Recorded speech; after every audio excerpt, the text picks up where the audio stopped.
Welcome to our series, Exploring Esoteric Secret Societies. Through this series, we'll examine and challenge our current mindsets and understanding of esoteric teachings, and take an opportunity to do a deep dive into the importance to explore and review ancient knowledge and wisdom.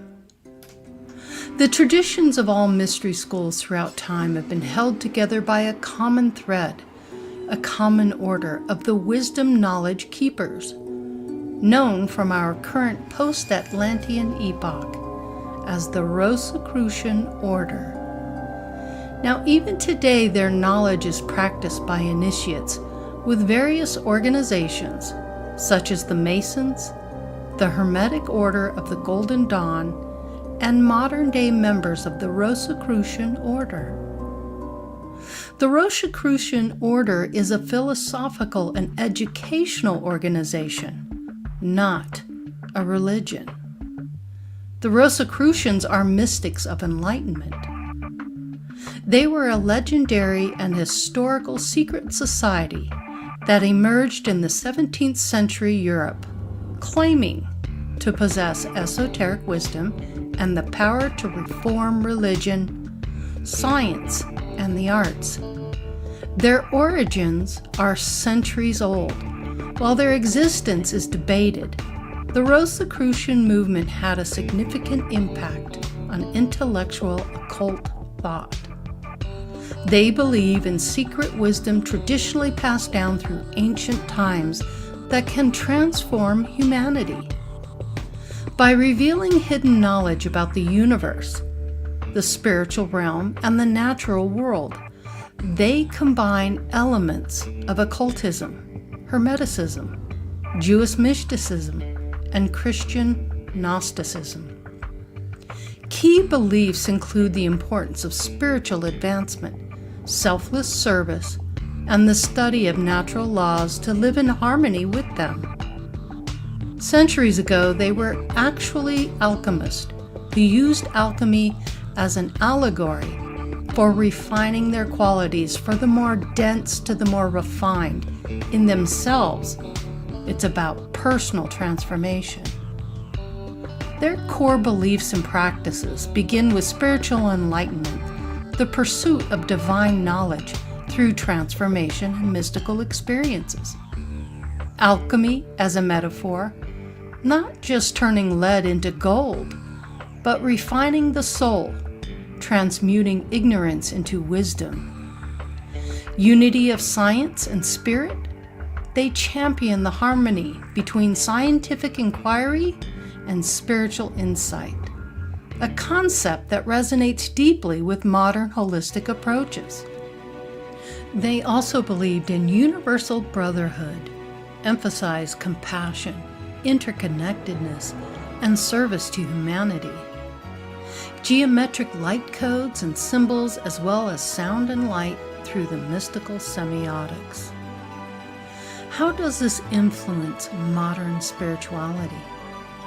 Rosicrucianism has profoundly shaped contemporary spiritual movements. It's through New Age philosophies, holistic healing, and even quantum spirituality.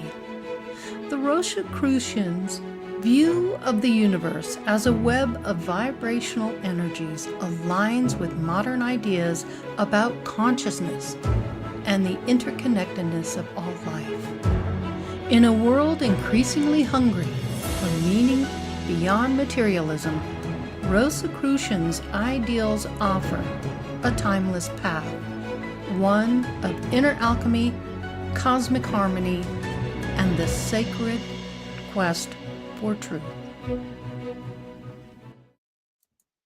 Welcome everyone to Andromeda 7, your celestial gateway. Hey, good to have you all here.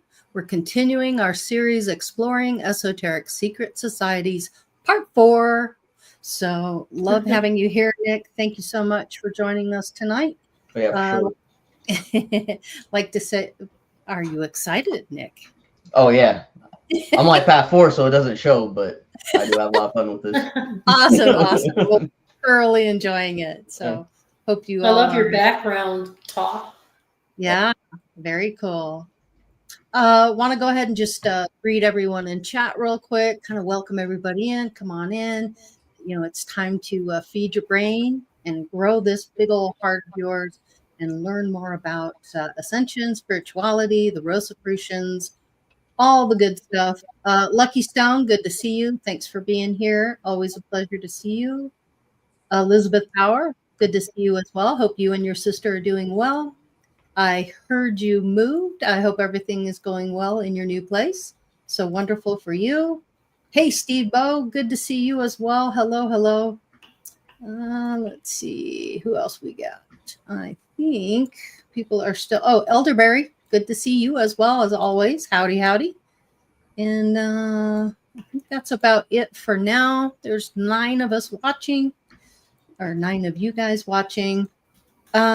So tonight we're gonna start with a little something from Brian. Brian's got something he wants to talk about what's going on in the skies.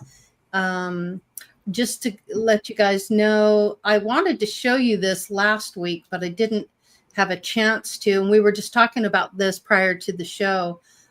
But in August, we have this a spectacular planet parade featuring the 6 planets aligning with the sunrise, just before the sunrise. So 45 minutes before this, and I think it was on August 20th, I got up 45 minutes out of a sound sleep, went to the window, looked out the window, and literally took this picture. So this is the Mercury, Venus, Jupiter, Saturn, Uranus, and Neptune that's visible in that line across the eastern sky. And it really was captivating. It was quite the sight to see. So I wanted to share that with you real quick and just show you that was kind of neat. But Brian, you're going to talk a little bit about what's going on in the skies. Yep. Today, September 5th, Uranus went retrograde back into the Pleiades. Mm-hmm. So if you look back in history, Uranus comes around into the Pleiades about every 84 to 86 years. So if you go back in history, you'll see that we've had wars then. Not saying that there's going to be a war now, but you have World War II, Civil War, Revolutionary War. And then I think if you keep going back, you'll see that everything's happened around the world. And it's about big changes in the world. And you look at the changes in World War II, you stopped the genocide. We stopped the genocide of the Jews. Back to Civil War, we basically ended slavery. The Revolutionary War, we were the first colony to gain our independence. So there was big changes at those times, but the changes weren't bad, even though the war was bad. The result of the war, the changes were good. So now that it is going in retrograde back into Pleiades, it's time to retrace, rethink, and time for revelations. So basically, it could be time for you to retrace how you got to this spiritual level and rethink about everything that you possibly learned earlier when you first started this ascension process. And if you start doing that, there's going to be more revelations that are going to come to you as your spirit grows. So coming up September 7th, we have a full moon lunar eclipse. So basically Earth is going to be between the sun and the moon. So you're having the masculine and feminine energy both coming to you. Mm-hmm. Then on the 21st, you have a partial solar eclipse, which that is the sun, Earth, and the moon aligning again. So now you're having that direct energy of both the masculine and feminine coming from the sun and moon.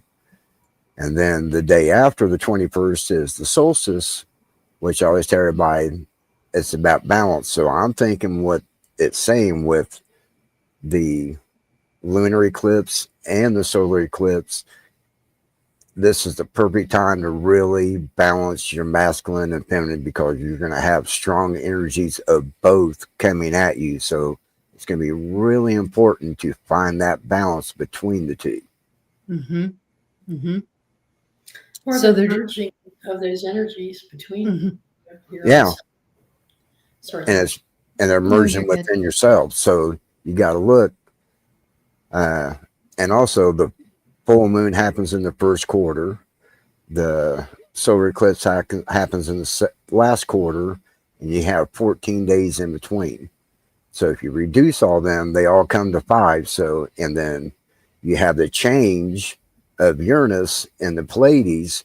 So there's a lot of big changes coming for us. And I think they're all going to be positive, because there's not going to be a war. I think it's more about the consciousness, how the consciousness of people all around the world is changing, because they're becoming more awakened to what is really going on in the world and how the world is being run. So you have all these 5s, and 5s are about changes. So there's a lot of changes coming up, but all these changes, I do believe, are going to be for the positive, not only for us, but for all of humanity.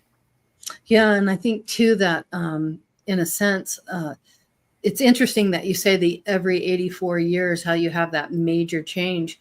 But what I'm kind of seeing is there's a lot of changes in relationships. There's a lot of people who are probably getting divorced or connecting for the first time, or there's just so much involved. But yeah, you're right, and I believe it has a lot to do with how the planets are, and the sun, the moon, all that is factored into it's such a big part of our lives, and the energy that it brings, it's the same deal. So Now, so we're going to that's be fascinating. we're going to be getting hit with a lot of energy this month because of all of this. So just be prepared and know that it's for your highest and best interest. Just accept these energies that are coming in, because this will help you get the balance that you need. Go with the flow. Yep. And be sure to ground yourself too. That's always really good. I know for me, I love to put my feet on the grass, walk around on the grass, get your feet to the earth, especially when we're wearing shoes. There's a lot of rubber, and that kind of like it doesn't really help with the grounding. It kind of has that buffer between your feet and the ground, and picking up on the energy. So yeah, run around, walk around on the ground, in the grass. Yeah, Teresa? What I'm getting on it too is it's a very important time to evaluate your choices as to what you want to bring into your reality and what you don't. And that's always the case every day, but more so when the energy is starting to pull inward, with that masculine and feminine coming in to balance things out. But you don't have to repeat the cycles of old. You've spent all this time and all this years so far in these transformations. There's been a lot of astronomical activity, a lot of alignments, a lot of gateways. So everybody, it seems to me, has been going through some major self-transformation. And so now you're at a cusp when humanity has to decide as a collective. I mean, you've done all the inner work, a lot of you have. So now society has to catch up with us all, right? Yeah, So, a lot of cocooning. Yeah. And I think that's what the retrograde is all about: the rethinking, the refocusing, re-examining everything that's led up to this point. Yeah. Take it slow. Don't rush into anything. Make a wise choice, a mindful choice, a divine mind choice about how you're going to respond and react to these situations, events, and circumstances, so that we don't repeat or have a recapitulation of those things. We're smart enough now. Yeah. Change We've it up. all been through so many. Yeah.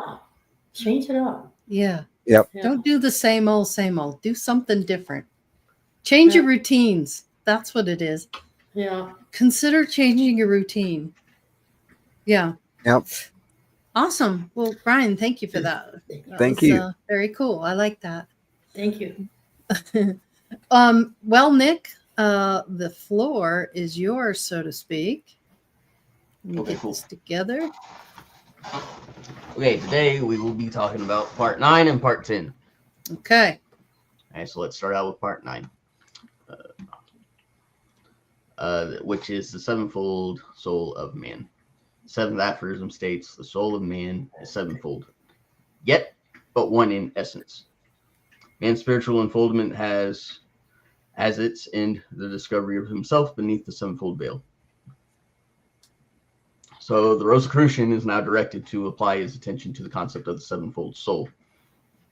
This represents the 7 veils of man that is dormant, but will reveal the true self of the individual in due time. This part will make more sense to people who studied last week's episode as it coincides with the lesson. So as I've said prior, if you want to chill with us in the live, you feel free to, but really make sure you start from part 1 to now. Otherwise, you'll have a lot of pieces missing. And that's posted in the playlist for you folks. So. Yeah. All right. So the sevenfold. This symbol represents the human soul evolving from the elements all the way to the godhood planes, as was mentioned last week. Mm-hmm. These veils hide the real self, but throughout time it reveals the truth of spirits as it unravels. So in the picture you can see, it's kind of hard to see, but it's 1, 2, 3, 4, 5, 6 outer lines, and then the human body being the 7th. Kind of looks like the aura, huh? Yeah, that's what it reminds me of. Mm-hmm. I dive into that deeper. So, okay, cool. Yeah. So first we're going to talk about the layer of the elemental soul. So remember that everything in this cosmic egg is one soul. However, this veil of the one soul is simply the original ancestor of all matter, this veil being the elemental part. This layer is what is used as building blocks for any shape all living things take form. People mistake this veil as concepts like ghosts, wraiths, doppelgangers, etc., but this is not the case. This part of the body is a shell once the host passes away.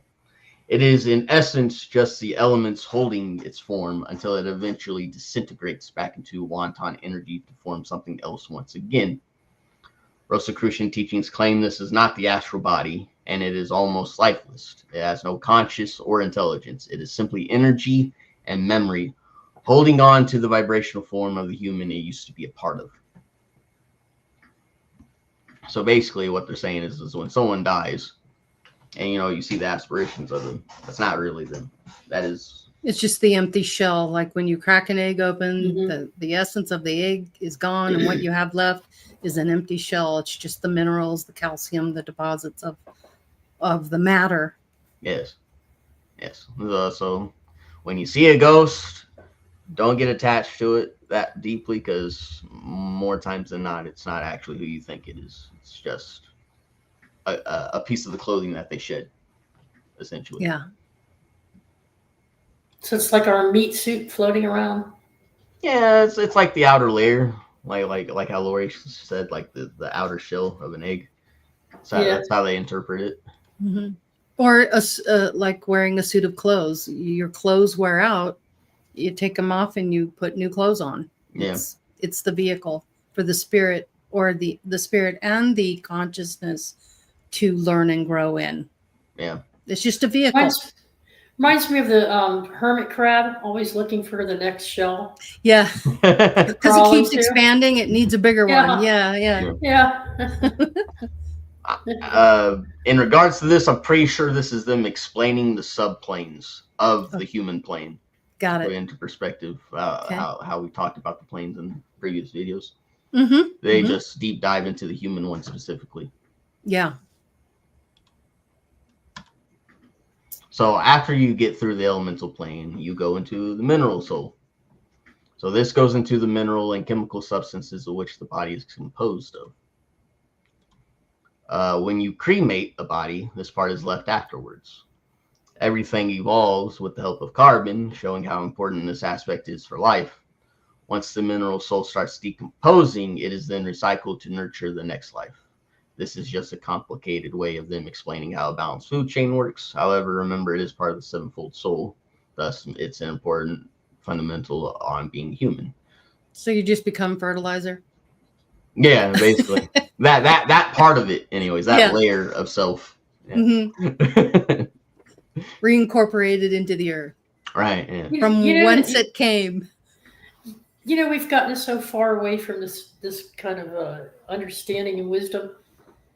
Institutionalized laws and regulations about spreading ashes. People, it's just all the same material we were created from in the first place. How many contaminants do you think one body would have that you wouldn't be able to spread the ashes? And they just want like $350. They want you to go through these funerals where you gotta spend millions, hundreds of thousands of dollars, when all you need to do is take the cremated ashes and let them blow in the wind. They're not going to hurt anything. But that's how far away we've gotten from understanding how connected we really are with nature and how natural we are. It just triggered me there for a second, because it's like these are the building blocks. Mm-hmm. Yeah, that kind of reminds me of when older people in my family would always tell me that when you're dumping coals, to don't throw it in the grass because it'll kill it. I recently learned, because I like studying plants and like working with them. Mm-hmm. I recently learned that coal is actually beneficial. It can actually help them grow. So when I found that, I was like, well, they don't know what to talk about. As long as they're not hot coals, you'll be all right. Right. Yeah, but like the ashes that are left over, you can use that for fertilizer. Like part of the looks a lot like cremation when it's all said and done. Exactly. It's same stuff. It looks the same to me as it's all carbon. Yep. And coal is compressed carbon. Yep. Yeah. Yeah. See, it's simple. Interesting. And they all overcomplicate it to hide it. Yeah. And to make money. Remember, it's all about making money. That's true. What they can get from you. Yeah. Yep. So the next layer is the plant soul. Rosicrucian teachings say the human body has a lot of similarities to plants in nature. Body growth and organs being some examples. Apparently, transplants and how it works is also very similar to what you can do with plants. Plants is where instinct starts manifesting. Hence how everything at and above that plane has instinct, showing the third layer of the human sevenfold soul.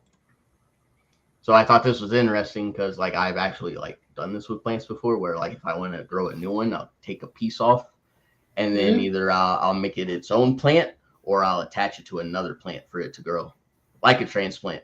So it was interesting that they brought this up, because then I looked into a little bit on transplants, and it turns out like with kidneys, for example, they don't take out the old kidney. Instead they will reattach the new kidney somewhere else along the track. So, and then they'll just keep it there. So you'll technically have 3 kidneys. Mm-hmm. So I thought that was about grafting, right? Grafting. Yeah. I thought that was interesting that we have that correlation. I kind of wanted to say something about the plant thing. So my mom has this plant. It's a Christmas cactus, and it's in the corner where the light comes in every morning. And every morning I get up, I go to it, and I just rub my hands together and I send it all kinds of love, and I just kind of go around it like this. And then what I understood is I can actually absorb the plant's energy and pull their energy into my my consciousness, and kind of feeds off of it. And let me tell you, this plant is so healthy and so big. Every morning, I love you so much. Oh, you look beautiful today. Look how big you are. Oh, you're so nice and green. Oh, let me let the sun in on for you. There you go. You know, I just baby it, and that thing is just like flourishing. Yep. So I just wanted to share that, because have you ever that's seen the kind of stuff I do. Yeah. Have you ever seen Hope the videos? Nobody's looking. Hey! Have you ever seen the videos of people putting up devices on like attaching these sound devices on plants, and then like they literally like play music how they're talking? It sounds like music, but it's just their way of communicating. I think it's interesting. Hello, beautiful. That's what I tell it every morning. Yeah, it's cool stuff. Mm-hmm. So the plant layer is where instinct kicks in, essentially. is what they're explaining on that part, where like the need for survival and the start of awareness starts coming again. So once you get into that, out of that layer, the next layer is the animal soul. So this stage is where we start getting an animating spirit, or what they call a vital spirit. Consciousness develops here, but basic needs remain. Animalistic desires originate in this soul, often seen in those who lack self-discipline. Hence why people who lack the discipline to master it, or even decide to master it but embrace it, are often compared to them. Like, you're like, Nick, you're acting like a dog. Yeah, that kind of thing, like a phrase like that. Yeah. Lower end focuses on reproduction and nourishment, while the higher end of the animal soul desires companionship and camaraderie. The key difference between us and them is the I am concept of self-conscious, as we went over last week. Nowadays, many are foolish to indulge way too much into this part of the soul, which is why they will devolve back into an animal once their time is up, since they want to act like one. It'd be 2 steps forward, 3 steps back. Yeah, We don't go back. Yeah, make sure that's not you. All right. Yes. You being here makes me believe that you don't want to be that. So, so make sure you put in. That's not saying that you couldn't, if you wanted to. You could. Yeah, you could. You could, but that's not really expanding your soul or your consciousness. Yeah, exactly. The goal, you're going through all this suffering to level up in the first place. Why would you devolve just to do that all over again? Yeah. So, yep. That's the way I see it. Yeah, agreed. Oh, this answers the question I asked last week. Why would a person reincarnate back into a form that it's already been? Oh, yeah. I go in this a little bit during the metempsychosis bit. But yeah. There's reasons why people get stuck, and we'll go over that in a little later on in the show. So then the next layer is the human soul. So the self-conscious, voluntary choice, and intellectual reasoning starts manifesting here. We went into depth on this last chapter, so the book and I will keep this part short, which the book totally lies. They don't keep it short. They list a whole bunch of examples. I was just like, okay, this is neat and all, but I'm gonna skip this. Let them read it later. Like this, like for time's sake, I'll be on it all day. Optimize it. Yeah. So the book starts quoting writers on how they express the self-conscious compared to animals. The struggle of man is blatantly shown, with the animal side trying to pull him down, while the demigod side does its best to uplift it. The way I see it, this is the whole symbolism behind the devil and God fighting for souls. The devil representing the animalistic side, or the lower end, while God representing the higher demigod end.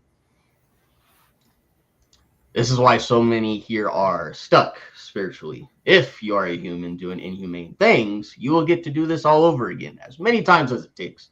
In layman's terms, the suffering will continue until you make the conscious choice of not being a POS and decide to improve upon yourself respectively. Sometimes you just gotta say it how it is. Well said. Right out there with it, Nick. Right. Yeah, I gotta put my Sagittarius bluntness on it now and then. Yeah. And then the next layer being the demigod soul. This conscious is the realization of being part of the all, that cosmic consciousness that we're talking about, rather than the self-conscious of feeling apart. This is where things like empathy and urge of unity comes from. So yes, when someone's expressing empathy, they are actually tapping into the demigod plane state. Hence why some humans lack it, because they haven't tapped into it yet. This plane can still suffer from the world pain until it develops further. And eventually the pain will be felt through everyone so strongly within the race that it will stop altogether, forced to find remedies to the discourse and proceeding with evolution.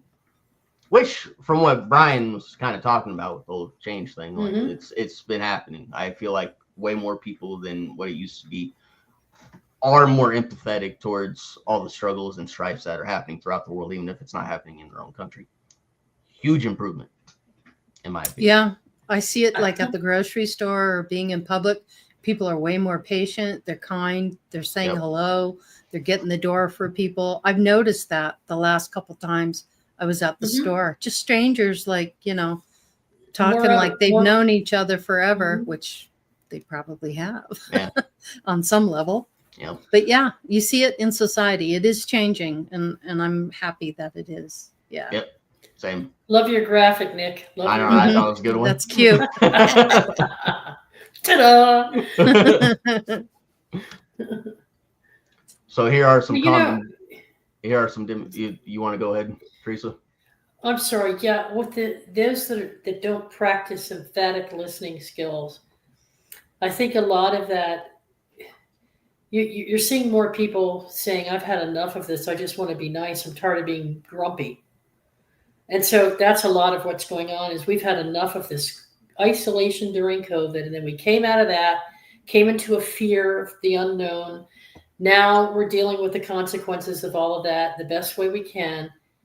They went into like survival mode. They came back out acting animalistic, hoarding, Oh, But yeah, then there toilet was a paper thing. side of everyone who said, hey, we're all in this boat together, so we got to help each other as best we can. That evolved into more caring about other people's feelings. And then you ended up with them paying more attention and being more helpful to one another. But I think with those that are still feeling disconnected within their own selves, they don't have the empathy because they don't know how to practice, how to listen, how to really listen to understand someone else. And so they listen, and before you get 4 sentences out of your mouth, they've already made up their mind, judged you, came into their own opinion, and all of a sudden they're off on a tangent that has nothing to do with what you're talking about. Mm-hmm. And they end up in psychoanalysis or psychotherapy or counseling with their partners or whoever. And the counselor will sit there and say, repeat back to me what you just heard her say. Or repeat back to me what you just thought you heard him say. And they're like, 2 ships passing in the night, because nobody's really tuning in to listen, because they don't tune into their own selves to listen to what their soul is telling them. And so how do they transition out of that into the demigod layer? So they're kind of trapped, aren't they? Through their own self-imposed inability or unwillingness to listen or understand where another person's coming from. Yeah, but the cool part is they will eventually get that eureka moment.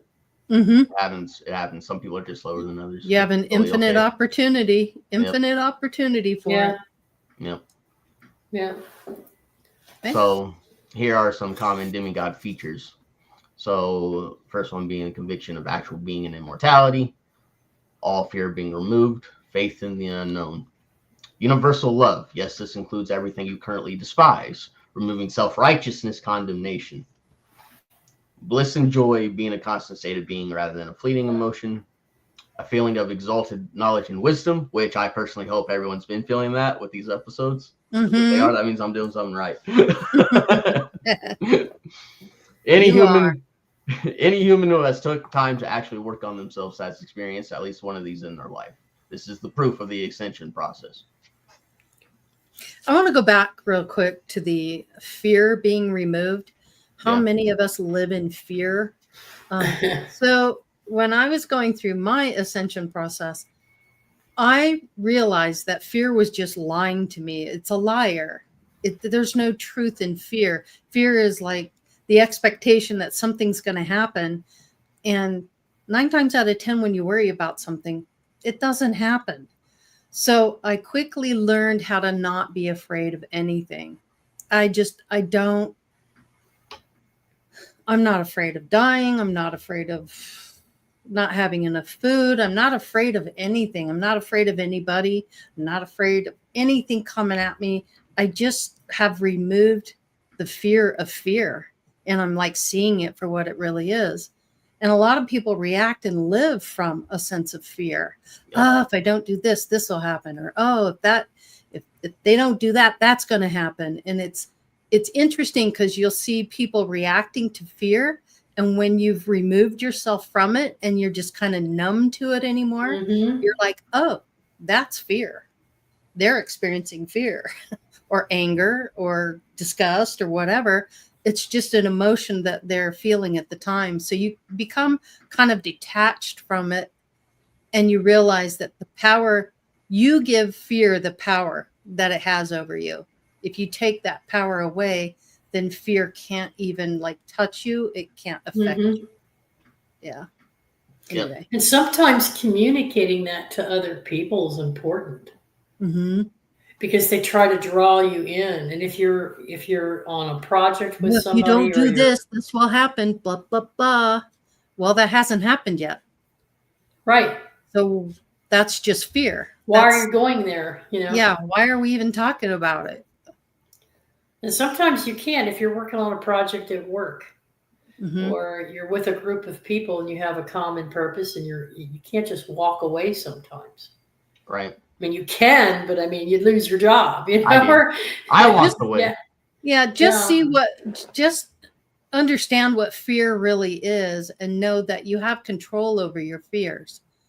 You just Mhm. don't let them affect you. And that's the thing. And I think that's really hard for people you have to, like, in your own mind, really understand how it works, and that you don't have to make that conscious decision to fall into the fear factor is what I'm trying to say. Yeah. Well, some Yeah, people don't realize it's fear. Mm-hmm. Some people think it's intelligence. They're being intelligent, or their way they're responding. Oh, come on, let's just be realistic about it. Yeah. Yeah, I get that too. Or sometimes they're just stepping in and trying to take responsibility, or Mm-hmm. they might be the administrative type who needs to plan things out. And so they don't see their reaction as a fear-based reaction. Yep. Mm-hmm. In fact, they would talk about themselves very much the way you just did. I'm not afraid of anything. I'm very secure. And then you come to find out, or I have, at least in my case, come to find out, oh my gosh, it's not that it's a form of anxiety that's a fearful form of anxiety that I'm experiencing. Yeah. Because I'm doing all these things in response to it. So it's still there. And that's Mm-hmm. a type of fear that I wasn't aware of existed within me. Face the fear, and the fear will go away. It Goes dissolves. away. Turn And around and face it head on. No matter what it is, you'll get Yeah. through it. You'll find a solution. But don't let fear debilitate you from doing something. Take the fear factor away. Yep. Yeah.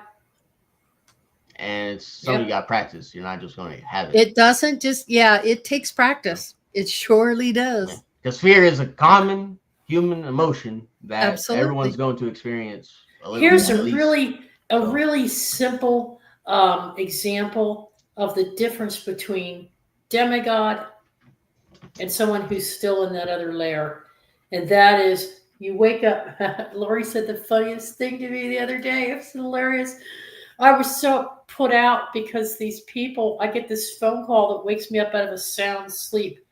I've got my alarm set and I think I'm ready I've got like 3 hours before these people come. So I've got plenty of time to do what I need to do in the morning. So I set my alarm and I'm sound asleep.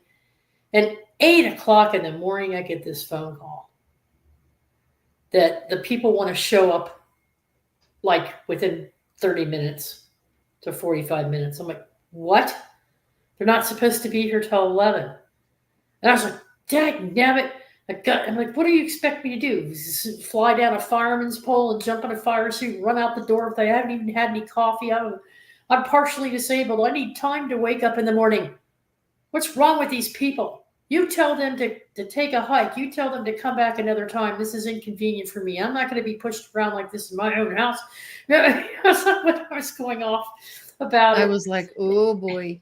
And I was telling her, like an hour later, I'm sitting in my car right now because I just got woken up and I had to vacate my house. Blah, blah, blah. And at one point in our conversation later on, she says, well, that's right. What I could have said to you at the time was, yeah, Teresa, these people stayed up all night long just plotting how they were going to get you in the morning. And and they woke up saying, let's go nail her. Let's go make her life miserable, because they've got nothing better to do with their lives than to deliberately adjust their schedule just to get you out of bed to piss you. That is a demigod, because what she was able to do in that moment, in that teaching moment, what she was able to do, even though I wasn't ready to hear some of it, but later on she was explaining it to me. I wasn't laughing at the time. I thought, doesn't anything affect you, Lori? I mean, you would like that. Okay, so you like getting wakened up at 8 o'clock in the morning and told you have to put your pants on and run out the front door when it's not even a family emergency. That's okay with you, right? It's not okay with me. So I was like, rah, rah, rah. You know, just because the difference is when you get to that demigod level, soul level,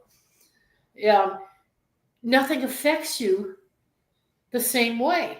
Mm-hmm. So you get that phone call, and it would have been an inconvenience, but it would have been, oh, all right, I'll take care of it. Oh, yeah, Am I really going to care about it tomorrow? That's the way I look at it. I get a lot of flake with the universal love part. Like, I am always playing devil's advocate, even for the worst kinds of people. And everyone just looks at me funny, like, how can you, like, not hate them? I'm just like there's something wrong with you. Yeah. I'm like, why and you're are like, you don't see it? Yeah, you like, just don't see it. Why are you playing judge and executioner? Why are you being a savage? Yeah, exactly. But you're calling me the savage. You're right. Right. Mm-hmm. But then later on, as you absorb it and the rest of your day goes smoothly, you're like, okay. I'm like, I'm not going to stop. I'm not going to roll over and play dead for people anymore. I'm tired of people taking advantage of me. This is my household, and I'm going to set the boundary. They need to learn how to schedule things more effectively. I was just going off, It's like, and I'm like, later on, none of it frickin' matters. No.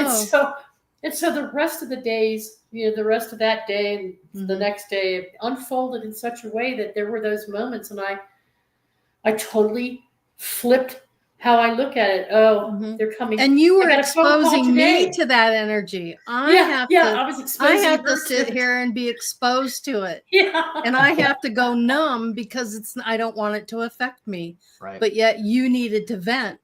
Yeah. So. Yeah. But then there was something that came up today, right? I'm sitting here, I'm drinking my coffee, my eyes are like, and I'm waking up for the day, and I get this message. Bing! Would it be okay if they come by between, 10 o'clock and 12 o'clock for the termite inspection? I'm sitting here and I'm going, when? Now? She comes back and goes, oh, I'm sorry. No, I meant Tuesday. But I just sat there and I was like, when is she talking about? Here we go again, right? But no, I didn't go there. I just took in a deep breath. I said, from a higher perspective. Okay, sure. When? And she said, oh, I'm sorry. I meant Tuesday, not now. I said, oh, okay, yeah, sure, Tuesday. But see, now, the other day, I would have gone off about it. I would have been like, are you out of your mind? What does that get you? What does it do for you? What does it do? I leaned back, I looked up at the sky, and I said, whatever, okay, so what time is it? Okay, so here we go again. But no, I'm just going to, whatever it takes, I will leave, and I will do what they asked me to do. I'm just going to do it because that's what's going to get me to my goal. There you go. Sooner. Yep. So if I don't think of it as a negative thing, it won't be a friction or a roadblock. Mm-hmm. So and I'm like, instead, it's whatever it takes. Even if it's an inconvenience or they're stupid. Right. I didn't even go that far. You have a choice on how you're going to respond to any situation or anything that's going on. Yeah, that's true. But you transmute it to the energy to the extent that so everything follows in order that day. Yep. Because you didn't let it get you. Yeah. Get you. You rose above it. Right. And you went, okay. And you released any kind of negativity about it and just took it for like it is. Right. What it is, and you. Mm-hmm. Yep. So. Yeah, but I'm glad having gone through it the previous day. Like they say, everything happens for a reason, so you know what you do want and what you don't want, and you see the. You just bring it into. It's just an opportunity to look at yourself and be like, Yeah. "Is this really how I want my day to go? Is this really how I want to react?" You have a choice. Yeah. Use that higher mind. Yeah. And at the end of the day, we're all human, so there's going to be right, and it is the human side. But you Yeah. know, I don't have to. I don't have to do anything I don't want to do. Right. So if I don't want to react that way, I'm not going to react that way. But I was just, Teresa, there's a better way. Do you really want to go that route, or would you just prefer to? I don't know. I was awakened out of a sound sleep. I didn't really have time to process it. I was just. But you did know they were coming, right? You knew the day before they were coming. Yes, and I got things ready that to you the had best to of do. my ability. Right. I did not burn myself out doing it because I knew I had 3 or 4 hours the next day to get ready. Right. Anyway. So I did about 50 or 60% of what I needed to do. But the bottom line is that I didn't do those last few things, and you know what? It didn't matter. So sometimes you think something's a big deal when it isn't. Right. Yeah. The way I see it, sometimes you gotta vent it out. Venting is good. There's nothing wrong with venting, but there is point. How far do you want to take the vent? Yeah. There is a point where you gotta let go of it. I agree. Yeah. Cool. Yeah. All right. Moving on. All right. So next layer is the soul of gods. Again, it is rather difficult to explain this plane. It is mentioned to show that it is one of the ego phases within the sevenfold of man. It is latent in everyone, but can be witnessed in small flashes by a few. It is destined to be everyone's current state during the race's evolution. We're just not quite there yet. We'll get there. This form is the closest to sensing the eternal parent. Some advanced human souls are already manifesting this state of being. I've had a couple instances where, I say the one I remember most vividly was I was going through a group meditation in all my relations, right? And next thing I know, this giant dragon, like cosmic colored type of dragon, almost transparent. It looks like he was blended into the galaxy. Puts me on his back, and I was like, all right, let's go. I'm about to show you something. I'm like, all right, show me what you're going to show me. And then he showed me what looked like, the best I can describe is like the entire cosmos looked like an Aurora Borealis, like those shimmering waves. And it was all music. It was all playing music at the same time. Vibration. So, yeah, exactly. But it was like some type of natural music that was going along with it. I personally feel like he was showing me the egg, like the outer shell of the egg, of the entire cosmic egg. That's what it felt like to me. I thought that was pretty cool. Wow. Yeah.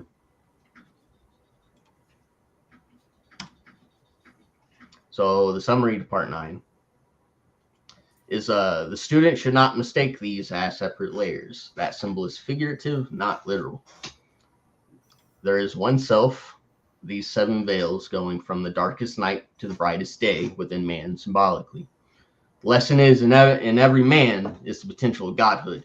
The wise man masters the lower instead of it controlling him while pursuing the higher until they reach it. And that's where I go into I show the symbolism behind what the chakras actually represent. The white light representing the oneness of the sevenfold, and then this multicolor showing all the layers within that sevenfold. So I think this is a good visual That's very representation of what the interesting. symbolism, good representation of what the symbolism means. Absolutely. And because they're layers, as humans, we might try to think about it linearly, like we do reincarnation as being linear. But it's an unfolding, and you see how they overlap each other? So sometimes you're in between or at one end or the other. Sometimes it folds back in on itself and then it progresses. There's days when I feel more like a demigod. There's days when I feel like an animal. You know?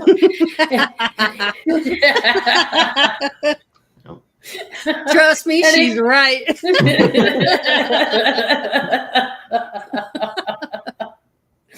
So, shh, Lori. But no, this unfolding and the ability to go between and to shift. Bashar, when he's coming through Daryl Anka, has said on him numerous times. He'll tell people, you don't leave any one layer. It's all happening at one time. It's just that you have a perception as a human of this linear perspective of things. And so you think you have to go in a certain order all the time. But it's really more chaotic than that, because it's everywhere all at once. And so all these, you learn and communicate with different layers of your own beingness. So you have a conversation. I sat outside and had a conversation during my sun meditation. I had a conversation with Root, which is all these different layers. If you think about it, every being, every energy that I'm experiencing when I'm interacting with Root are from layers of our various aspects. And they're still in their own space having their own experience, but they've come in to communicate. So you can tap into all these different layers of your own soul. The difference is that each time you do this, you're gaining the awareness to the extent that you can bring it into your consciousness, now, and actually go double check yourself. Instead of emotionally reacting. It's really easy to default to an emotional reaction than it is to control the emotion. That's the key right there. Yep. Yeah. But if you could do that all the time and be in a constant state of knowing that all the time successfully, then you've advanced to a very high level of awareness within the unfolding of that level of your soul development. Mastery. Yeah, well, it feels like that. To a degree, mastery, a type of. And then all of a sudden, something whams you off your feet, and you realize you're not quite always there. Yeah, because I'm not saying I don't get mad or at something or frustrated, but when I do, I quickly shift it. I'm able to quickly shift it more quickly than you used to be able. That's absolutely what's happening to me. Yes, what used to take me weeks or days now takes me minutes. Yes. Yeah. So the more, I guess the point I'm trying to make is the more you bring this into your awareness and the more that you consciously practice the understanding of how this works, then you have a chance to catch it either right before it happens or right as it's happening. You go, snap. Oh, snap. I almost went there. Oh, no, I didn't. And I've caught myself talking to other aspects of myself going, I know. Yeah, so you get better and better. You get more adept at it as you go through it. True. But you never leave any one layer. Because it's one. You're one soul. Yeah. Having all these experiences in these different, and each layer is slowly unveiling truths to you. If they all unfolded at the same time, your human side wouldn't be able to take it. You'd lose your mind. Yeah, you'd fry your brain from a data dump of that caliber. Yeah. I've seen it happen to people. Yeah. All right. So let's go to the next part, which is part 10, the metempsychosis, which personally, in my opinion, is a really fun one. Rosicrucian teachings consider this a very important part of the lessons they give. Other words for this are transmigration and reincarnation. This is how the soul survives after death to eventually getting a new body. This concept has been taught everywhere around the world in every occult and religious faction. This reality is another way how we evolve as a race. They say rebirth is as normal as birth, and the facts lie in the huge amount who remembers past lives, even showing proof.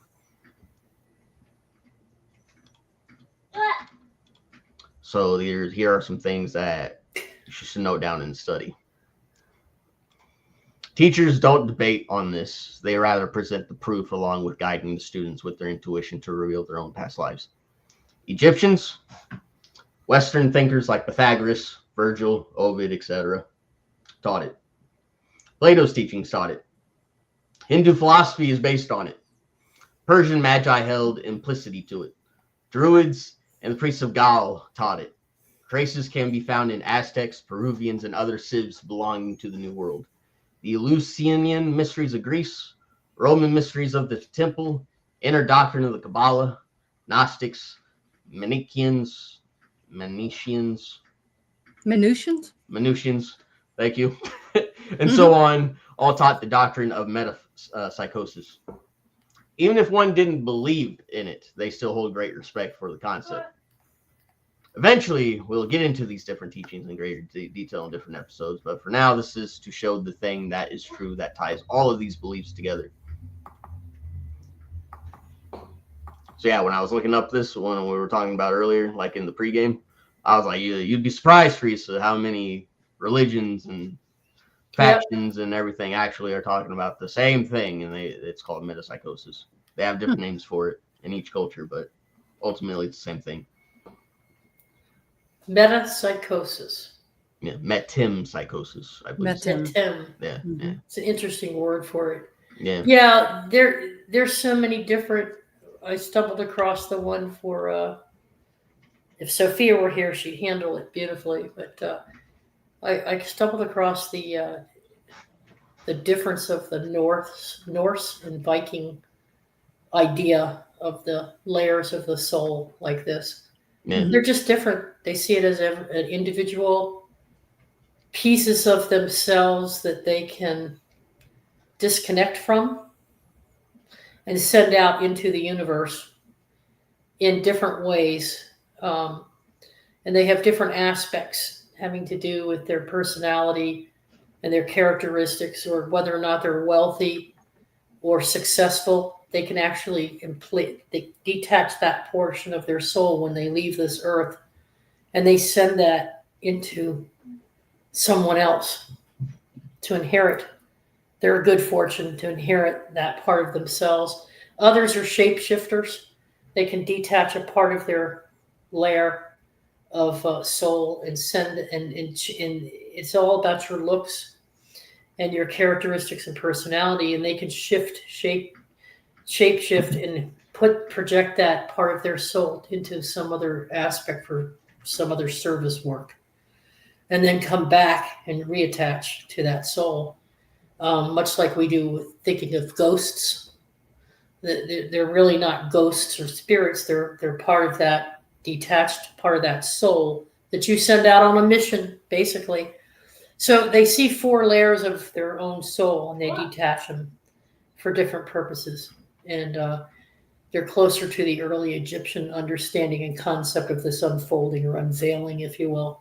But they see it as one soul, only one soul, not 7 different souls or 7 different, but they see that as a reason to detach and separate from an aspect of it to serve a purpose, and then bring it back in when they need it. So they don't see reincarnation the same way we do. They believe in inheriting things from other aspects of themselves into another emanation of themselves, but not necessarily a linear timeline. Yeah. So I just thought it was interesting. They're very different and very unique as to how they practice this. And theirs didn't go back to the Eastern tradition and the Sufism, but it did touch on overlap with some Egyptian thoughts on the same way of viewing soul life. Real quick on it, I'd like to say good night to Brian. Brian's got to get some sleep, so he's Hi, signing. Brian. So have a good night, Bye. Brian. Have a wonderful night. Thank you. You too. Don't work too hard. Be safe. Night, You night. too. Bye. Good night, Bye-bye. Brian. So anyway, I just thought it was different because it's different than all these other cultures, but I was looking for the common thread, and the common thread is the belief that there are multiple aspects of the soul,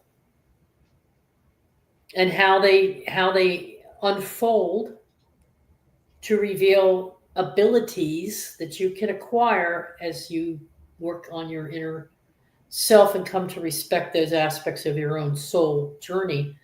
Then you can learn how to master the detachment of what's needed to detach at any given time. They can see animals in their dreams. They believe the animal aspect of their soul is their guardian.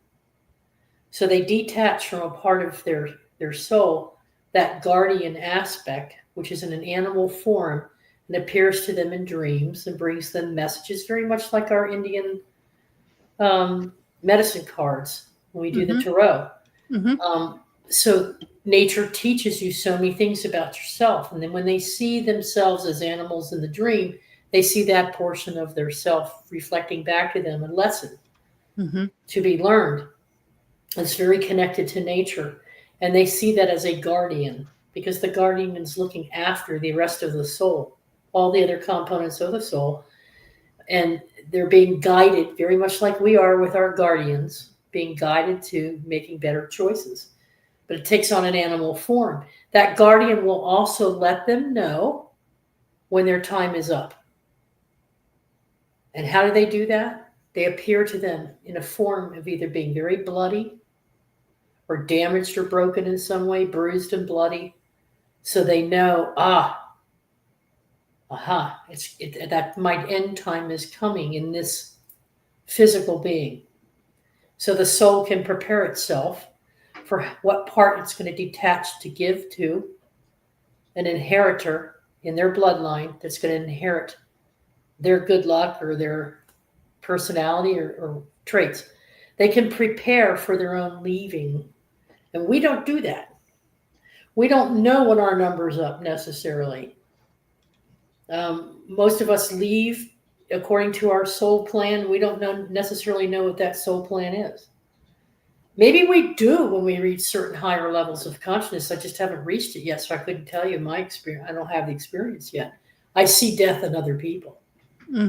I can tell sometimes, not all the times, but I can usually tell, Sometimes I see a number, but sometimes I just see them as a pale, their aura is completely different.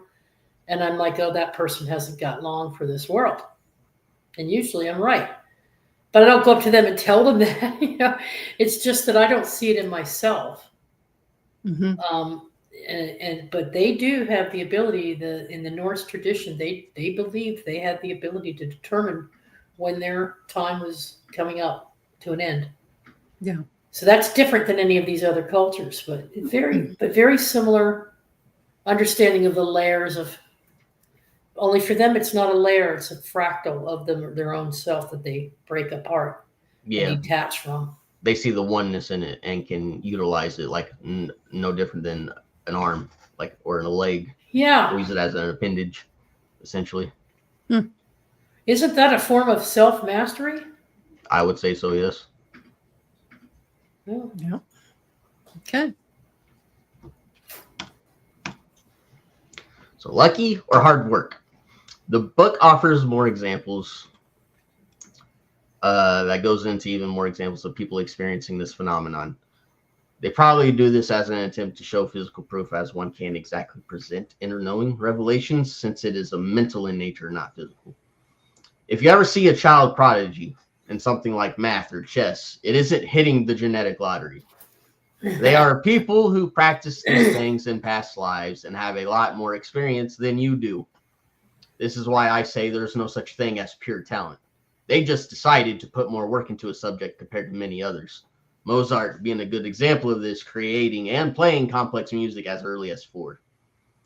And so I also have me as an example, and you get to know about me a little bit more. So me tapping into metaphysical abilities as young as 2, and the start of preaching and applying the occult as young as 13 is my personal example of having dedication in a field that spans longer than one lifetime. Also, my knack for tactics and style of intelligence also stems from being involved in military affairs in past lives. So being royalty in the Lances and Lemuria, or any state for that matter, you get taught about war. I have also had confirmed lifetimes of being Secret Service, like CIA, and Black Ops style units led by Caesar. Even having a Vietnam lifetime where Jasmine was my commanding officer. Wow. Which is kind of funny to think about. Yeah. Yeah. I think she'd make a really good one. Oh yeah, she could be. Yeah, I agree. Yeah. But no, that these memories start coming back, and you start either seeing it through your dream visions or even a daydream, or just sitting there and having something flash by like a deja vu, and you're like, oh my God, And so you start paying attention to all those synchronicities, and you can find out.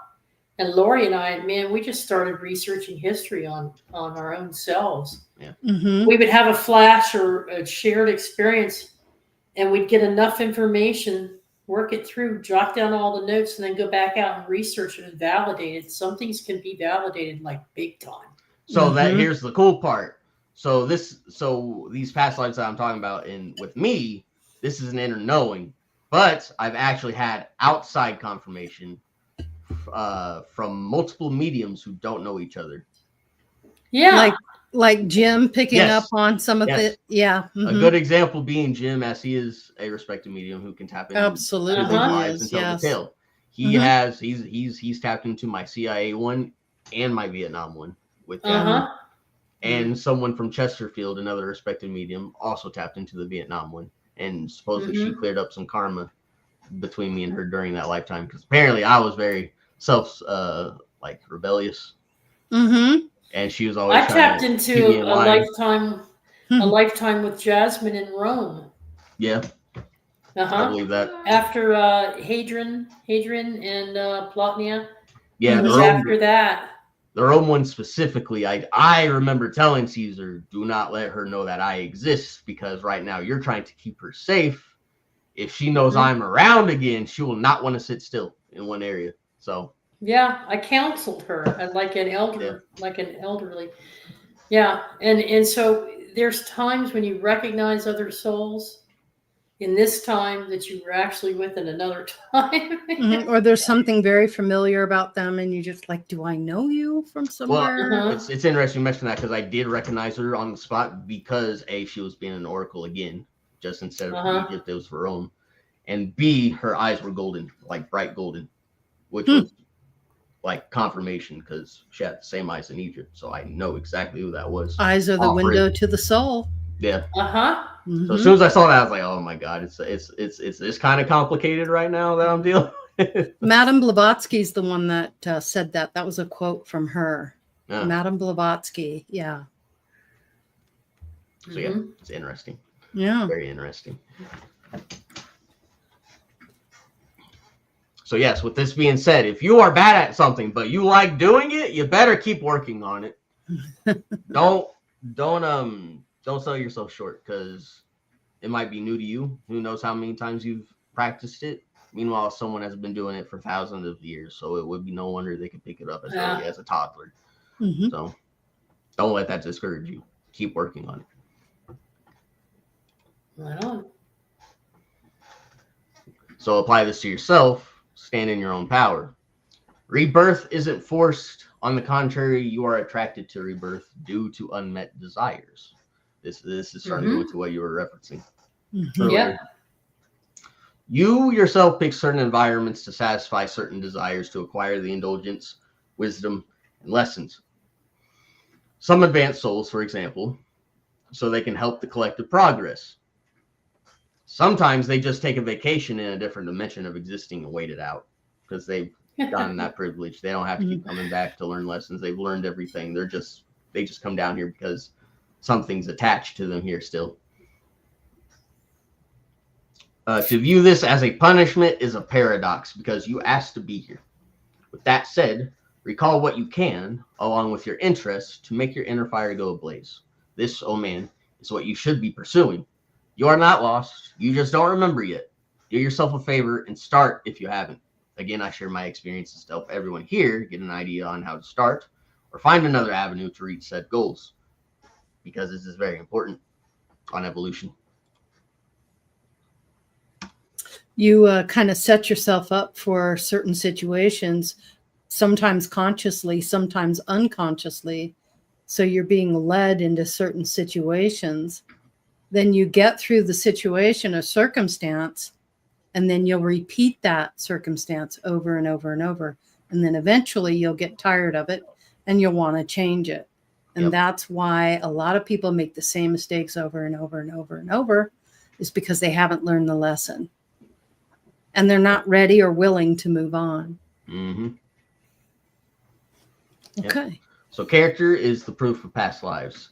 Universal law explains you are attracted or repulsed by things, as we explained, like how atoms work. It's no different. The fact you are here learning the occult by me could very well be a physical representation of you being teachers, students, and peers of mine, and all the vice versa that you can put into that in the past.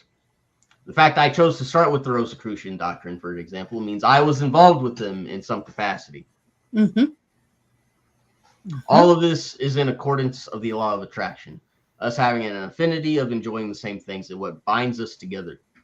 The story will be worked out until the last chapter, so walk it off. It builds the character you are making for ascension. So yes, those struggles that you are going for, there's a reason why it's happening. Whatever type of avatar that you're trying to create at the end of all of this, it's necessary to build it. So this cartoon you have behind you. Oh, Calvin Hobbes. I love Calvin and Hobbes. You got to read this. Why can't we get a snowblower? We must be the only family in the world that still shovels the driveway by hand. I'm freezing. His dad opens the door. It builds character. Keep at it. He's digging out the snow. Pretty convenient how every time I build character, he saves a couple $100.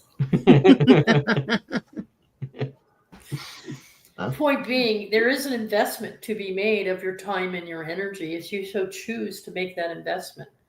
If you choose to do the inner work, if you choose to take the time to really think things through. And, you know, you're putting yourself through analysis without a psychiatrist. You're actually relying on those aspects of yourself to go deeper and deeper and deeper into why you make the choices you make. And so sometimes you can't answer your own question. And it takes another soul mate or a soul partner or friend in life to reflect back to you something you're just not seeing. You're not aware that it's there, or you haven't looked at it from that perspective. And so being part of a community like this really helps build character because you're letting them reflect back to you something you really need to see. And so if you have the courage to do that and the trust with them to do that, it's a good place to be. I imagine you and Jasmine reflect back to one another all the time. Things that you might not know or realize about your own self, and you accept it. You don't necessarily have to believe it, or you don't necessarily have to say, I agree 100%, but you can at least think about it. Because the people that you're in a relationship here in the now, in this now, are the ones that are your true soul connection for this transition. And so they're in your now. So they're the first person you think about in the morning. They're the last person you think about at night because you're focusing on that relationship because it's magnifying right now everything that you need to see in one another in order to be completely reintegrated during this time. And it lifts you from the lower planes, the lower mental states, into the higher mind mental state where you can achieve that ascension level to the next level of your soul development. And this is the time that all that's happening. And I think the Rosicrucians figured it out way early on in half of the, and this is the, they've been called secret teachings, but it's, and there was a reason for it, but now we don't have that kind of fear. Mm-hmm. Now we can come out and just share what we're learning and what we're understanding to help build each other up. Mm-hmm. Well, it's helpful that people aren't having a Salem witch trial reaction to it. Right, So, yeah. Back then, that's how they would act. So that's Yeah, why they keep it. Yeah. They had to keep it very quiet. Yep. But now that people are having so many experiences to where it's getting to a point where they can't deny it anymore. It could be talked about openly more. Yeah. Because instead of everyone going, oh, that's a bunch of hogwash, they're going, what is happening? Yeah. So, yeah. That's where people like us come in. Oh, we've been waiting for this. Yes. It's time. Vindicated. Right. We're not crazy. Back. We're just tapped in. Yeah. You thought I was crazy, but now Yep. Lost and afraid. Where did that lead you? Back to me. Yeah. Yeah. True. To thine own self be true. Be true. Yes. Yeah. Life after death. So Rosicrucian teachings include detailed instructions on the life of the soul between incarnations, also known as the astral world, and similar subjects that can make their own lengthy books with how much intel it has. Here in this doctrine, Rosicrucians is given a generalization on info of the subject that is publicly allowed.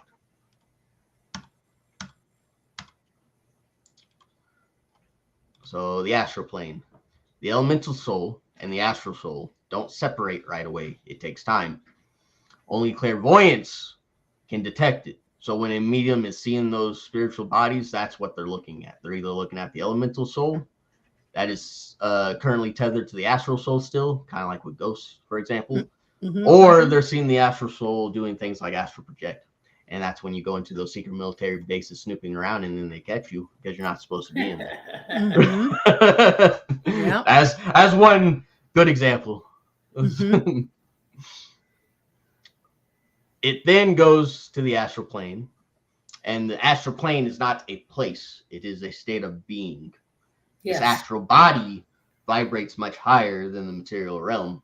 I think it's more dimensional, huh? Yeah, they almost make their own pocket dimension. Yeah. Essentially.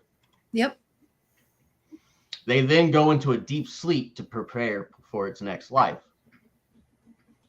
A respite. Yep. I would say interdimensional.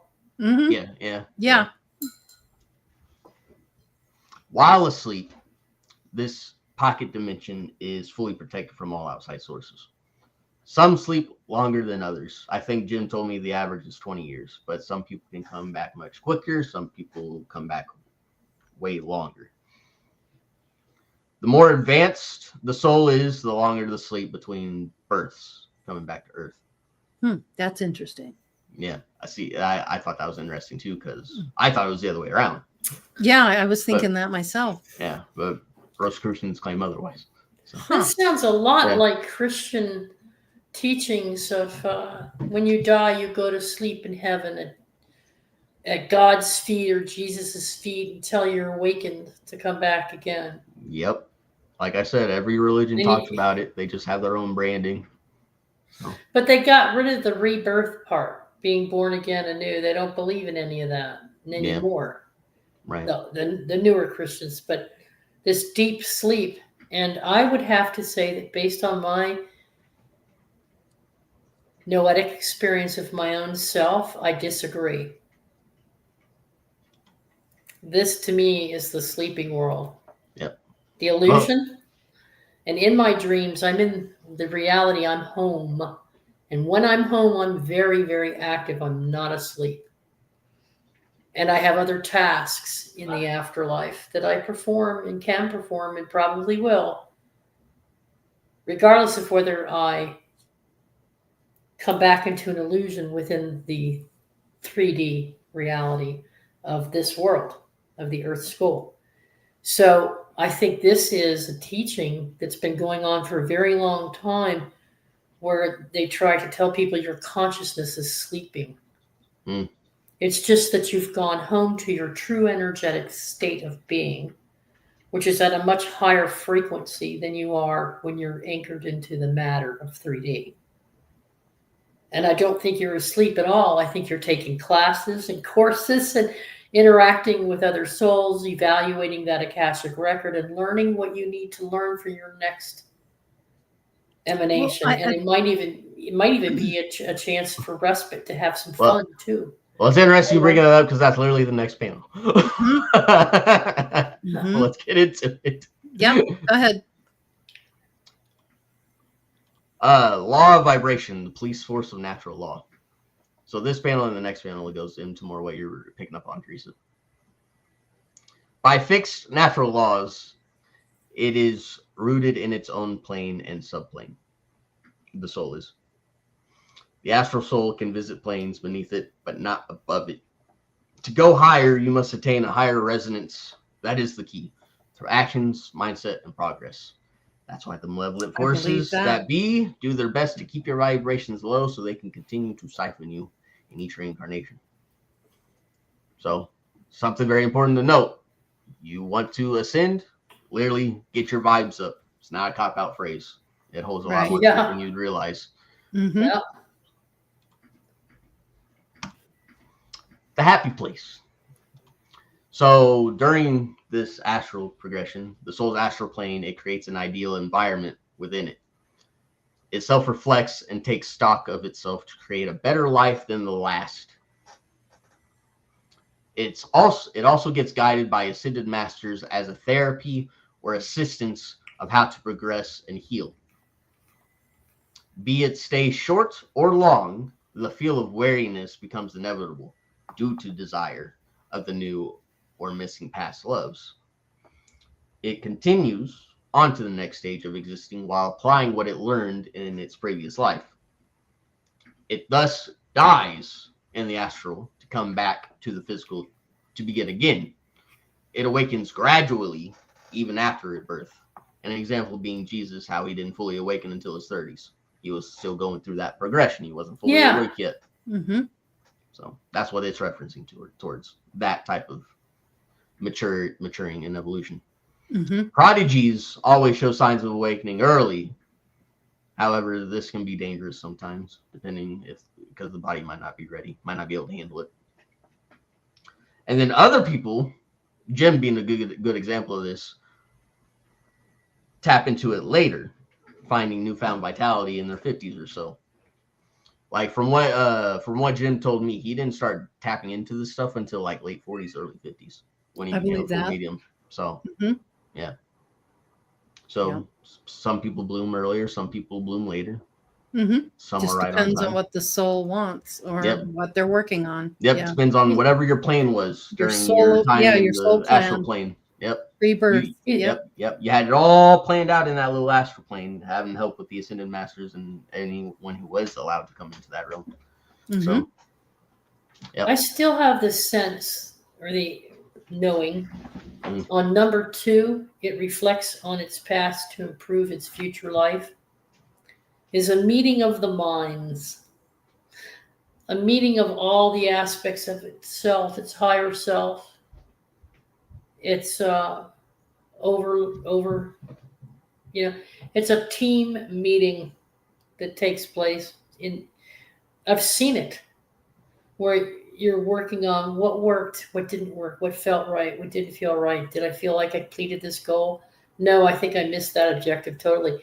It's a big negotiation between different aspects of your own layers of your soul being and all of the other energies that you've worked with on this journey. And instead of saying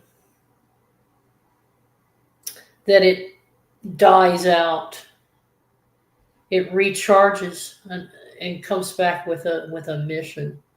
Yep. To be successful. So it leaves the astral and makes a conscious free will choice to return to keep playing the game or experiencing the illusion until it learns and passes its initiations. It's not punishing itself. It's not being sent back here by anyone or anything. It's not trapped on a prison planet. It's just making the decision, hey, I want to continue on this journey because there's some things I overlooked or didn't work out right. I built up karma. I don't feel completely cleansed. I don't feel I've integrated all aspects of the soul, aspects that I need to reintegrate to move on to my next choice. And so it sends itself back here on purpose through consultation of higher versions of its own self and other aspects of other souls that it's integrated with or merged with on its journey. Sometimes there's a group of them that agree together to do it. Mm-hmm. Are you tapped in Okay, right this now? time you... Huh? Are you tapped in right now? Uh-huh. Okay, I was about to say, because it started to creep me out a little. You're literally going over slides before I show them, and I haven't shown you this at all. Oh my gosh, I'm sorry. Yeah. Well, I'm not sorry. I'm You're picking up on listening, it. That's I'm all. listening to spirit, and spirits. Yeah. Yep. Hey, you're just having some foresight moments. It's cool.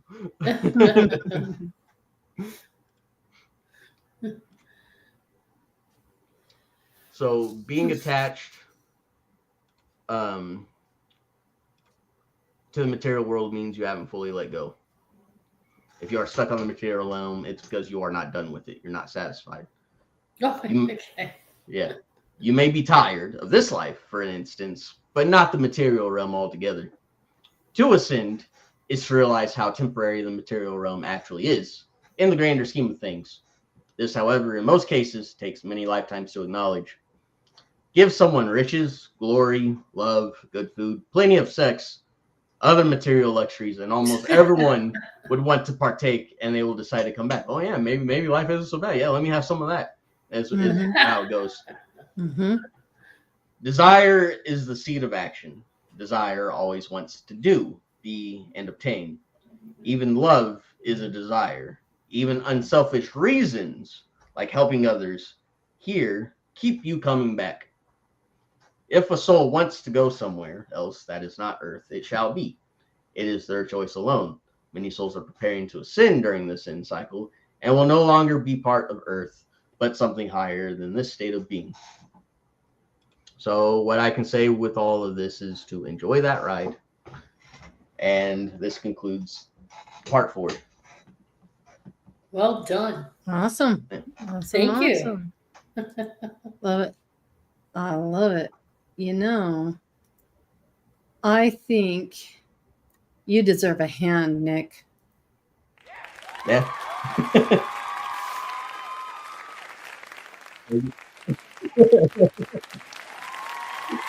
There you go. Good job.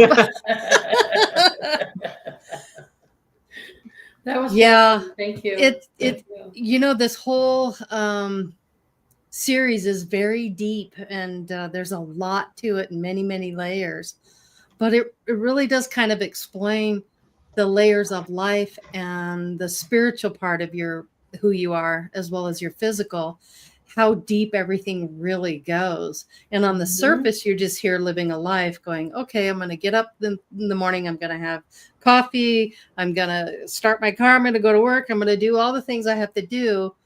And you're so focused on that you don't get the other stuff. Yep. You just don't see the other. I was becoming self-aware of this. I'm like, man, I'm doing this 9 to 5 BS, and it's draining me. I'm not having time to do stuff like this. I need to figure out how to balance it out. So, just one thing led to another. I was like, all right, time for a change.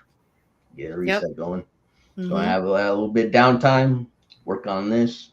Yeah. And then after this, I can start working again some more. Probably going to go for something part-time so I can keep doing this. It'll just be a little slower than what it's been going. Yeah. But at least you'll be happy in what you're doing, and you'll feel more fulfilled in it. You know what you want now. You know exactly what you don't want. Yeah. So. Yeah. What I like is the way you consolidate everything. I haven't had the time this past week to go through the book and to listen to the book, and so a lot of it was a surprise to me. Yeah. But I just like the way you work out the graphics and support things from a different perspective. You bring a fresh perspective to things. So you're touching on an ancient knowledge, but you're expressing putting a Nick spin on it. Right. Yeah. With a Nick spin in your own experiences, and that's the best way to for anyone to be on a journey like this. If you'd see what Nick has done here, and you were to get the book and even the video, the book on audio, when you go through that, one whole section takes an hour. Yeah. It's a lot to absorb. Yeah. Really get into it. Yeah. It's funny you mentioned that, because when Sophia first met me, all she saw was a bunch of books hovering around me. So she intuitively picked up on like how much wisdom I had. Knowledge keeper. Yeah.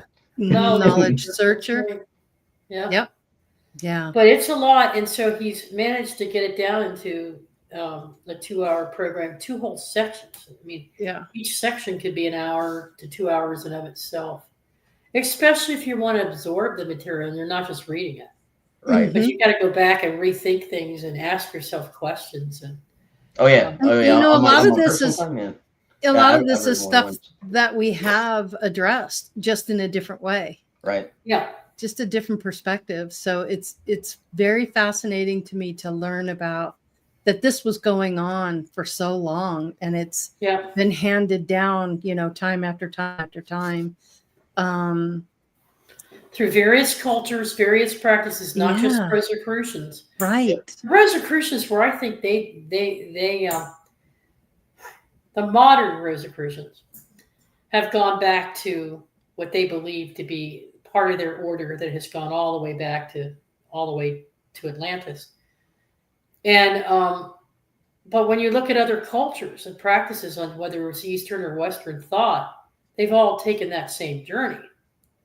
That doesn't mean they were from the Rosicrucian order, but it means that they were all the humanity's consciousness has been pretty darn consistent about this particular teaching, and it's what everything else is based off of. There's offshoots of it. There's religions based on it, which have completely changed and distorted the message. Yep. They've taken aspects of it to their own purpose.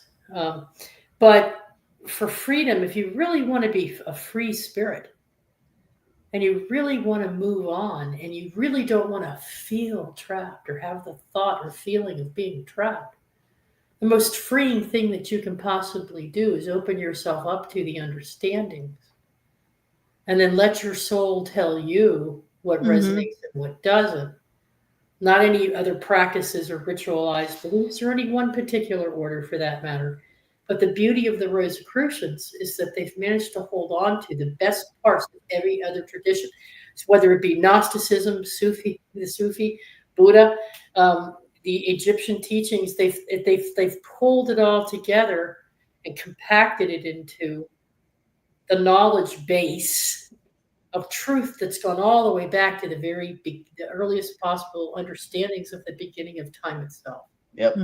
Have something like that, folks. There's got to be something to it. And you also got to remember, they learned from the Eastern Hemisphere. Rosicrucians did. So it's even older than Rosicrucians, because it didn't even get founded until the Western organization that made it learned on the Eastern side of things. So it really shows you how deep it goes. And that's just one slice of the puzzle. Like the Western version had their own version of how to do things. So, and people will say to you, how do you know that it isn't in writing? Well, yes, it is if you look at if you look at numbers and symbols like a language. Yep. Then it has been recorded universal. even as ancient Sumeria. Yep. Yeah. If you let go of prejudice, of different cultures and belief systems, you can see and discern the correlations that everyone has with what they're talking about with the same story. It's literally the same thing. They just have different names for it, different personas.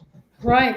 But one thing about ascension is anything is possible. When you quickly learn and realize that anything is possible and that everything you ever thought was real in your life turns out it's not, that's mind-blowing. But keep that in the back of your head. Anything is possible. It truly, truly is. Yep. It's not bullshit. It's true. It ain't woo-woo, it's true. It ain't woo-woo, it's true. Oh man, that would be a great way to end the show. Just understand that as the earth has evolved and as human societies have evolved and changed, there were times when we allowed ourselves to get further and further away from the most truest, purest form of thought and understanding. And that is that you are all that you are, and then some. And that all these other teachings and all these other groups that came in and tried to vary the flavor twisted in such a way to their own purposes, were doing it because they either couldn't grasp it or didn't want to. Made a soul choice, made a free will choice not to. And so therefore, it works to their advantage to pull you into their energy so they can utilize your energy Yep. to empower themselves in other ways. Yep. They have reached the false conclusion of saying that, oh, I need this amount of resources, also known as human souls, to ascend to godhood. That's not how it works. Mhm. That's right. It's on an individual level basis. Yep. So by closing yourself off, you're not going, you're feeding them the energy that you need yourself. And you stay in the cycle and you continue to come back and keep doing it over and over and over, instead of each year, just like a car, a model of a car, where you're driving that model of the car and next year it comes out and it's improved, it's new and improved. Yes. That's what you're hoping to do each lifetime, to the point where you reach the graduation aspects of it. And then you're able to move on to whatever else you want to do. But that's what the Earth School is about. Getting through all those lessons, coming out the other side, and moving on to something bigger and better. And then once you master that, you continue to that to an infinite degree. Yep. And then if you do it right, you return to the God source. Yeah. I highly recommend to stop sponsoring wolves in sheep's clothing and start sponsoring yourself.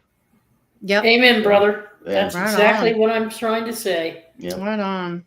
Recognize that power within your own self, that divinity within yourself, and be good to yourself, and give yourself time to really study this and absorb it. Yep. Because you got infinity to learn it all. You can take as much time as you need. It's all good. There's no rush. No. Listen, everyone, thank you so much for joining us this week. We really appreciate you. This episode will be in the playlist for you as soon as the video is done. We just hope that everybody has a great weekend. Thanks for popping in and spending some time with us. Nick, thank you for all the extra work, time and energy that you put into it.